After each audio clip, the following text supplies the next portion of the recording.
పుట్టే పచ్చని పసిరికానందం మంచుకి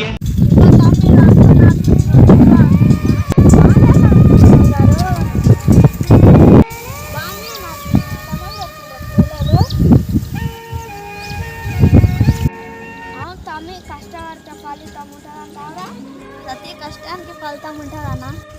అవును తమ్మి, పుట్టిన ప్రతి మనిషి ఏదో ఒకటి సాధించుతాడు అనుకుంటాడు. కొంతమంది సాధించుతారు, కొంతమంది సాధించలేకపోతారు. ఎందుకు? ప్రతి విజయం వెంకిలో ఒక ఆడది ఉంటుంది, ప్రతి నాశనం వెంక ఒక ఆడది ఉంటుంది. ఎలా తమ్మి?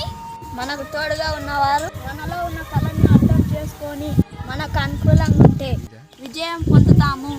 అదే అర్థం చేసుకోకుండా వ్యతిరేకంగా మాట్లాడితే, మనకు నచ్చింది తనకు నచ్చకపోతే, మానసికంగా మనసుని ఇబ్బంది పెడితే జీవితం నాశనం అవుతుంది.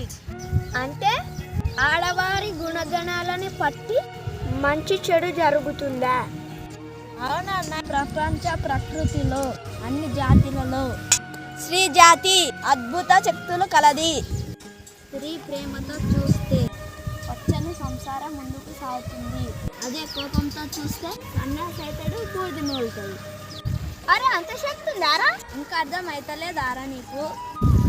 అదే అర్థం అవుతలేదు రా బై. చూడన్నా, పురుషుల్ని 9 నెలలు మోసి కనేది ఆడదే. మనము చెట్లకో పుట్లకో పుట్టినుంటే స్త్రీని లెక్క పుట్టింది కదరా. అవును, కానీ చెట్టు కుడితే చెట్టులాగానే ఉంటాం కా, పుట్ట కుడితే పుట్టలాగానే ఉంటాం. మనిషిలాగా ఉండలేం కదా.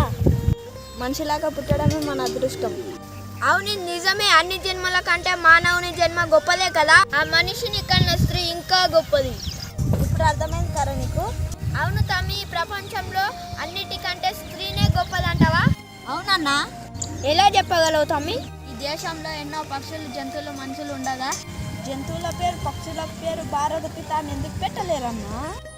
భారత మాత అనే పేరు పెట్టిండ్రు, అందుకే స్త్రీ గొప్పది, మనం గౌరవిద్దాం. సరే తమ్మి. భరతమాత జయము నీకు జగన్మాత, ఈ జగాన సాటి ఎవ్వరే, ఓయమ్మ నీకు జయము జయము. ఆడదే ఆధారం మన కథ, ఆడనే ఆరంభం. ఆడదే సంతోషం మనిషికి, ఆడదే సంతాపం. ఆడదే ఆధారం మన కథ, ఆడనే ఆరంభం. ఆడదే సంతోషం మనిషికి, ఆడదే సంతాపం. అరలి రాదనే వసంతం, తన దరికి రాని వన